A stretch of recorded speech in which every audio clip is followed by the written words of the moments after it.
Last week, I had the honor of speaking with Shannon from Mayernik Kitchens. She is an herbalist as well as a herb farmer. Listen in as we discuss what are the best herbs for a beginner to start with, as well as all things herbs and herbal medicine. I hope you enjoyed the conversation as much as I did.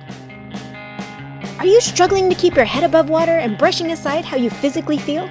You know you need to do something to feel better, but what? Nothing's working and you're about to give up. I hear ya. I'm Jolene, a nutritional therapy practitioner, a wife, and a furry guardian. Like you, I let my work and everything else get in the way of health, often chasing skinny instead of health until I learned how the body worked. Welcome to Holistic Health Made Simple, where I share all the tips, tricks, and science to set you free from the overwhelm of diet culture and frustration with the ever-changing health rules, going beyond the calorie and diet dogma to equip you to be healthy through simple changes to food, mindset, and lifestyle. If you're ready to stop spinning your wheels and learn how to feel better with changes that work for you, results that are undeniable like more energy, improved mood, better sleep, and fat loss, this is the podcast for you. Pop in those headphones, take a deep breath, and let's get healthy. Hello. I'd like to welcome Shannon Mayernik to the show. She is an herbalist, and I am so excited to have you. Why don't you introduce yourself a little bit more about behind the kitchen and what you do and how you got started? Sure. Well, first off, thank you for having me. I love chatting with like-minded folks. And a little about me. I'm Shannon. I am an herbalist and plant medicine maker. My husband and I started Mayernik Kitchen in 2015. So we just celebrated our 8th business anniversary. Wow. And, what Mayernik Kitchen is we are a modern day herbal apothecary located in Pompton Plains, New Jersey. So northern New Jersey for anyone who's familiar with the area. And what we do is we have a herb farm up in Sussex County, about an hour north from us here in Jersey, where we grow medicinal herbs that we then use to make our products with. So we have, we start growing in February, we're harvesting until November. So it's about a 10-month process for some of these herbs that we then bring back to the store throughout the seasons and, make product with. And what our products are they are plant-based. And they're an alternative for your everyday ailments, from headaches to digestion to sleep, anxiety, all those things we, face every day pretty much. And we like to help families and educate them on how to incorporate these plant medicines into their everyday lives. So it doesn't need to be scary. A lot of people hear plant medicine and they're like, oh, I don't know, it sounds a little off to me. But our job is to help educate. So we offer lots of classes in store. We have 2 courses online. We run an apprenticeship program for the farm. So we are really hands-on with just educating is one of our biggest, other than the product making part of Mayernik Kitchen. That is amazing. And I always like to remind people that all medicine started out as plant medicine. So don't be too terrified of it. You just have to know how to use it right, because there are a lot of oil people out there that don't quite grasp the potency of some of what they're doing. So, if you've had a bad experience with some sort of essential oil or plant medicine, get the experience or the education you need, because a little goes a long way. Sure. 100%. Yeah. So you grow all your own herbs. Do you also bring some in from outside places if you don't have enough, or? We do. Absolutely. Yeah. We grow about, I'd say, 60 varieties of medicinal herbs. We also go out and forage. So there are some plants that grow in our area that we don't necessarily want to invite into our garden, either if they're invasive or if they're just in abundance elsewhere. We don't want to be taking up, some prime real estate on the farmland for us to use. And then, of course, there are plants that just don't grow here. We think about, cinnamon being number one of them. You're not going to find a cinnamon tree in the United States. So, those types of herbs, yes, they are getting imported here into the States, but we try to work with either small farms or companies who are working with small farms or, sustainably harvesting these plants. So we're not, doing any detrimental stuff to Mother Nature. Yeah. No, I understand that, because I'm on the opposite coast. So there's things I can grow that you can't, and vice versa. And totally. And I've tried some of the medicinal herbs that didn't quite make it here. but I can grow things like the hibiscus that they use for tea. I forget the official name. It's not the pretty hibiscus, but I can grow it here and because of where I am, and you guys can't. Yeah. So, and if we do, it's more of an annual, which a lot of our plants are. We do have annuals that grow that will need to start seed every February, and then we're harvesting the whole plant come October. So we definitely do deal with plants that we can't overwinter, but a lot of them we can, thankfully, because it helps with time, and once they're established, you kind of could leave them alone. Yeah. So when it comes to someone's health, especially this time of year, I think I'm gonna what are some herbs that are easy for people, like maybe to put in a tea or something to get started, like to understand, because actually most teas that we have that are herbal teas can be medicinal. I mean, I have echinacea growing out there. I haven't harvested yet because I'm only on my second year, so I know I was told to wait. So I'm waiting.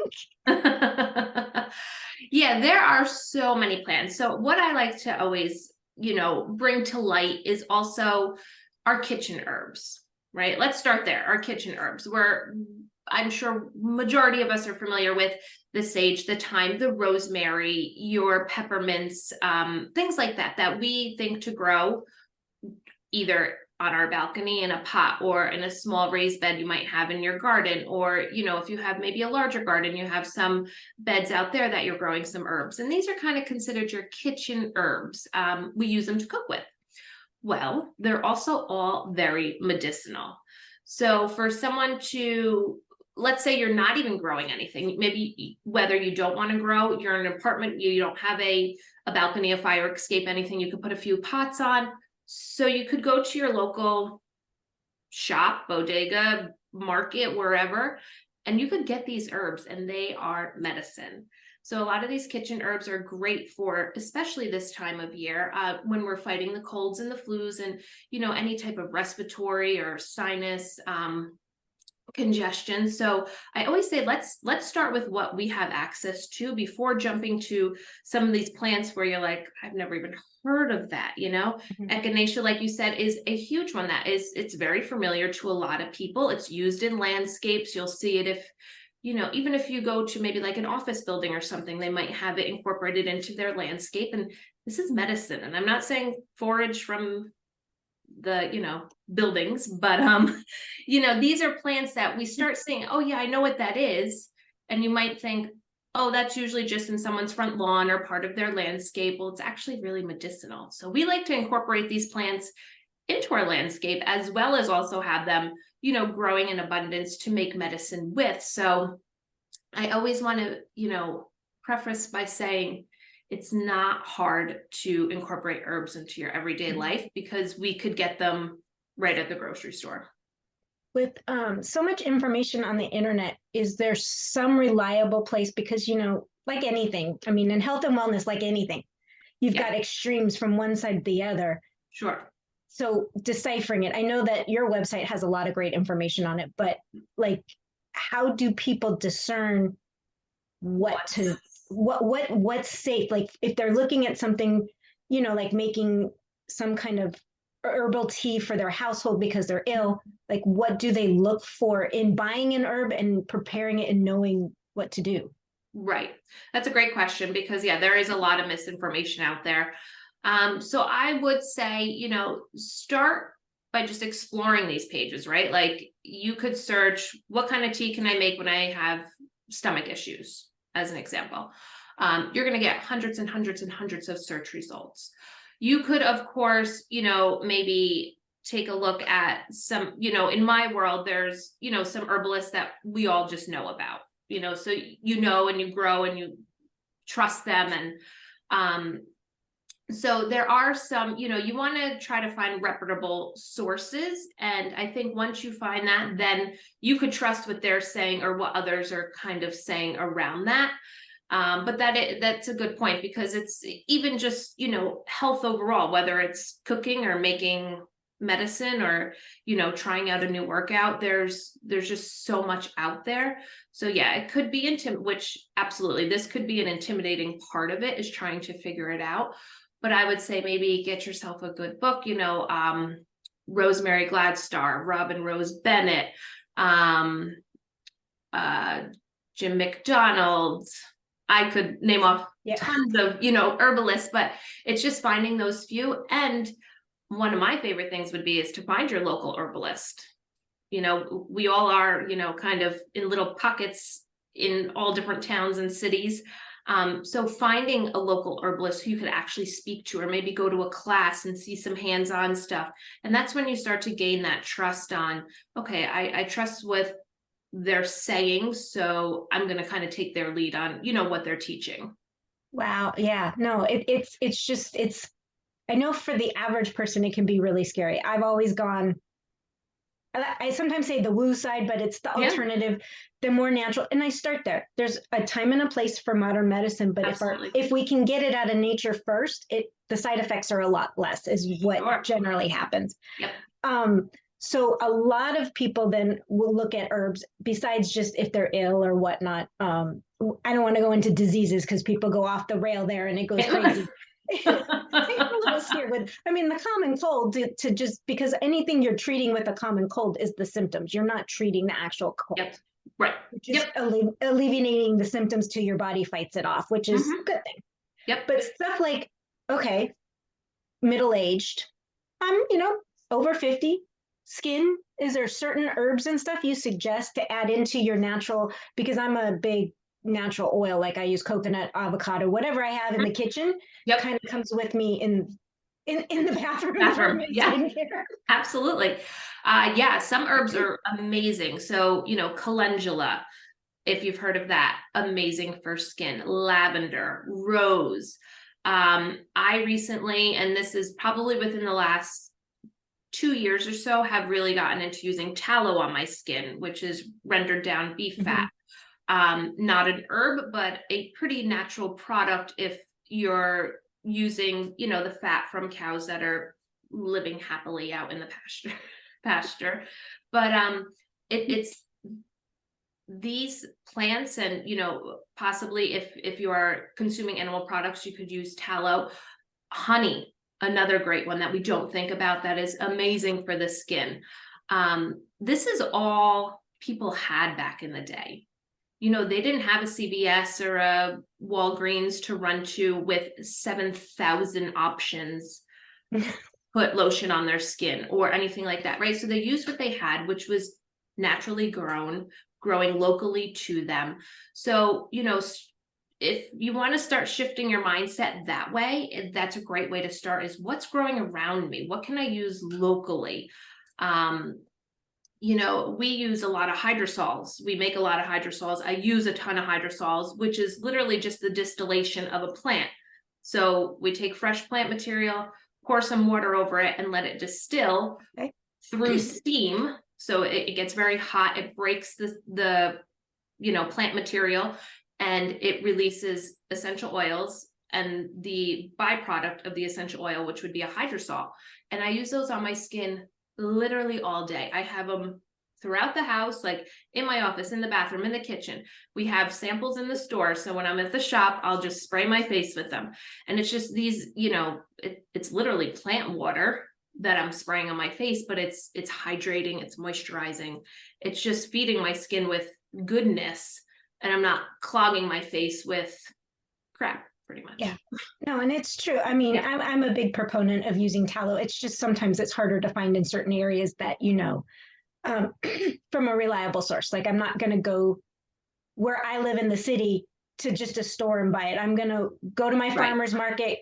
I know there's a couple regenerative farms out there that I can get it from. Yep. It's not as simple. Like, I'll even cook with tallow. I'm that extreme, but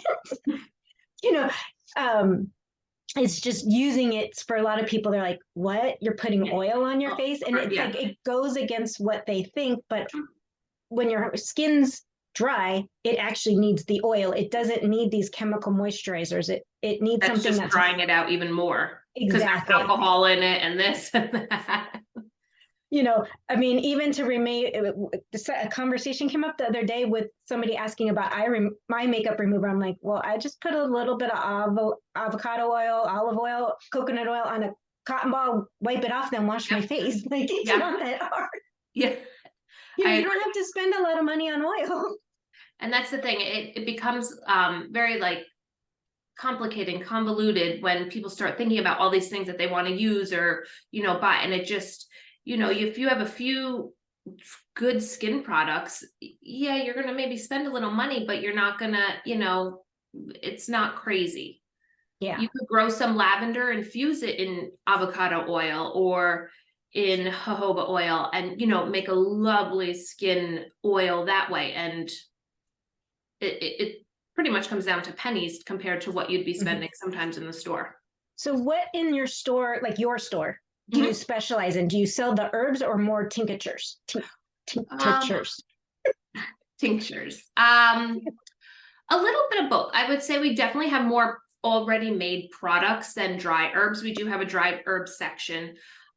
We're not growing on scale where we could be producing, hundreds of pounds of dried plant material. So our first goal is to harvest what we're growing to make our products with. And then when we have a surplus, if we had a great year of something, then we'll go ahead and dry that. And that becomes dried herb that we sell. So whether it's sold as, a tea blend or just as a single herb where people could then make their own blends, or we're hoping people are buying, a little canister of, I don't know, mugwort or something like that to then make a tincture with or to make a salve with, so we're kind of encouraging, you could buy this little bit of herb to start making your own products. So you're not buying a pound and then only needing a couple tablespoons. So most of our products that we do sell are already made and prepared and ready for you to take or use. Okay, great. No, that's good to know, because a lot of people are like, well, what do I do with it? I don't know how to make it. I just want to, you do it and Yep. Oh yeah. I'll use it. Yep. So the benefits of using some of these over, I don't know, something you get at the drugstore, are they comparable or better? I mean, I'm going to say they're better. I know the answer that I believe, but yeah. Yes, I would also say they're better. Number one, we're using a majority of our products might have 2 to maybe 5 ingredients, if that. We're also making very small batches, so the turnover is very quick. So we're not having anything sit on the shelf for a long amount of time. We package everything in glass, which is a huge component to, just overall health.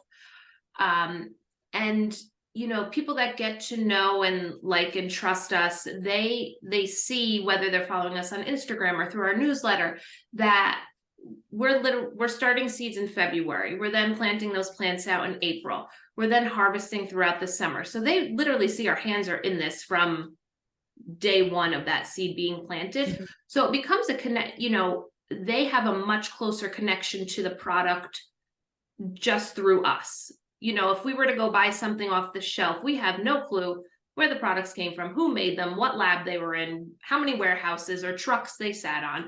So it's that very close relationship from, our product to consumer, with us kind of just being that middle person to make and get it into their hands. Oh, that's awesome. No, the shorter the supply chain, always the better. The shorter the. Yep. So I know somebody eventually will ask, we talked about tallow. What if you don't use animal products? Yeah. What would be something like, do you have things that are just not? Yeah, we don't make that to sell. Okay. No. That's something you use personally. Okay. Yes. So yeah, everything pretty much we make is plant-based. We sell honey and we make infused honey. So depending if one is a vegan or not. But other than that, everything is plant-based. Our tinctures are made with alcohol because they extract the medicinal properties out of the plant. We do have a few vinegar-based oxymels, which would be honey and vinegar. So for someone who may not be ingesting alcohol, that would be a good alternative for them. And then all of our salves are, olive oil, beeswax, and then infused herbs. So what we do is we take the plant material, infuse it in the oil, and then use that oil with the beeswax to make, a salve or a cream. So, okay, you brought up the alcohol, and I know that a lot of it has to be done that way because it gets everything out. It preserves it. let's say you're using this with your family. You're Mhm. using a few drops. Is it significant, or is it only a problem for those that have a problem with alcohol? I don't know Yeah. how else to say that. Yeah. We have a lot of families who give it to children because yes, our tinctures come in a 1 ounce jar. So that is equivalent pretty much to, if you were to think about like a shot of alcohol, a shot glass is usually Mhm. around an ounce.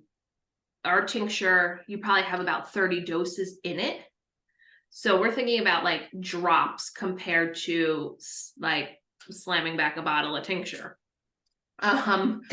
So we do have a lot of parents who give younger kids, depending on the herb, up until elder age. So I think the only thing would be if one's not ingesting alcohol due to, whether they have a history with alcohol or religious, you know, um, situation, that then they wouldn't take it. So we do have, like I said, very small amount because the alcohol is what extracts the most. Yeah. It's also a great preservative. So tinctures don't really ever go bad. They might evaporate because it is alcohol, but other than that, I have never in my life seen a tincture Mm-mm. go bad. I will agree with that. And it's funny, just for the listeners out there, when you're talking in drops, you're probably getting about the same amount of alcohol that's in a kombucha. Yes. If that. Very similar. Actually, kombucha, the legal amount that's in the kombucha is probably slightly higher because you're drinking a bigger amount. Yes. It has to do with the fermentation process and all that. So if you're really concerned about your child's not going to get drunk by having a few drops of plant. No. And especially if you're adding it to, a tea or a juice or a smoothie or something like that. Some people will even, put their tincture in a glass of water and let the water sit out for a little bit. If they'd really love that to kind of evaporate out, you could absolutely do that too. But overall, I don't think it like I said, we have a lot of parents who give it to younger children. Yeah, I just think it's a valid point to keep bringing up to people because I think that's one of the few things that scare them. Yes. Mm-hmm. But they'll give their child over the counter cough medicine, which kind of has it in it too. Sure does. Yeah. So we just got to be realistic of what we're doing Yep. for our family, for our health. Mm-hmm. And is there any tips you can give or specific herbs to get people like easy? We talked about the kitchen, but like, is there something that you would say a very beginner should start with, maybe just in a tea or look for it in an oil or a mister, like, they always saw rose water, but like, give me a couple that maybe they should try to start with. So first one I could think of is chamomile. Would be great for sleep, anxiety, stress, digestion, whether tea or tincture. Would also be great for your skin if you find a hydrosol of chamomile, which would be very nice. I use one before bed, and it's literally just a spritz on my face, and the scent it's calming. I would say any of the mints. So your peppermints, anything, peppermint, spearmint, regular mint, or mojito mint, as a lot of it's called now. Great for digestion. So a cup of mint tea after dinner if you're feeling a little bloat, especially coming up, this will air after Thanksgiving, but we're speaking before Thanksgiving, so if you're, maybe ate a little too much, or with the upcoming holidays and New Year, that would be great. Any type of mint tea after dinner. What else? Simple things. If you want to work with, say you're having trouble sleeping, passion flower is a lovely plant to work with, whether in tea or tincture. And these are all ones I'm trying to think of ones that I know you will absolutely find at your local grocery store also, if you're looking to just start with tea, because tea's like the gateway. People are familiar with tea, they understand tea, they know how to make a tea. So these are ones that I would highly recommend, just kind of dipping your toes in and then seeing how your body feels, because what I take and what you take and what Jolene may take could be totally different. Everyone reacts differently. So when people come to me and say, what can you recommend for this, this, and this? I need to know a lot more about you as a person before just rattling off some herbs. And I know some people, that's not what they want to hear. They want me to give them X, Y, Z, and they'll be on their way. Mm-hmm. But as an herbalist and as someone who's trying to, practice intentionally and, just safely, I need to just know a little more about you before just saying, I get the DMs and I get people coming into the store first time meeting them. I know nothing about them. I don't know if they're on medications. I don't know if they have allergies. I don't know what their lifestyle is like. So it's getting to know your own body too, to see how it feels, how it reacts, and then, start incorporating more or something different into it. I absolutely love that because I take a very bio-individual approach. And I like to remind people that it's never one size fits all when it comes to health. Whether it's herbs, whether it's food, whether it's exercise, it's got to be tailored to what's going on with you right now. Yeah. And it's funny, you brought up both chamomile and peppermint, because when I'm not feeling well, I tend to take one bag of each and brew it together with lemon. Nice. Yeah, absolutely. Something about like the peppermint with your throat, and then the chamomile relaxes it, and I like lemon and everything. I'm just Oh, me too. that's my California girl in me. It's like lemon and everything. Nice. It's and again, this is simple, right? You literally just take a tea bag and some lemon, maybe a little honey in there, and you've got yourself a cup of medicinal tea that could help with, so like you said, digestion, or you're just feeling run down, or maybe you're nervous, and the chamomile is going to help calm. So it's these small things that you start incorporating and then just keep building on, where it's a no-brainer to incorporate daily. Exactly. And I just want to point out one thing: mint. If you're going to grow it at home, keep it in a pot, please. Any kind of mint. I think we've all had that bad experience once where it just takes over, and it might die. If you water it, it comes right back. Oh yeah. It doesn't go away. At least out here it does. It does. Like, yeah. It's like, mine died because I forgot to water. It got too hot. Watered it. It came right back. And now that it's getting cold again, it'll go dormant. And then all of a sudden in the spring, it'll come right back. So, but keep it in a pot. It will take over. Yeah, it does. It absolutely does. Sometimes good problems, sometimes it depends. Yeah. On a farm, I think it would be a bad problem. Yeah. We try to contain it. I have thistle growing in my grass right now because I didn't trim the buds, and they went to seed. Yeah. They went to seed all over in my grass. I'm like, whatever. I live on a farm. It's okay. So we have had, I really appreciate you taking some time out today, because I know it's a really busy time. Absolutely.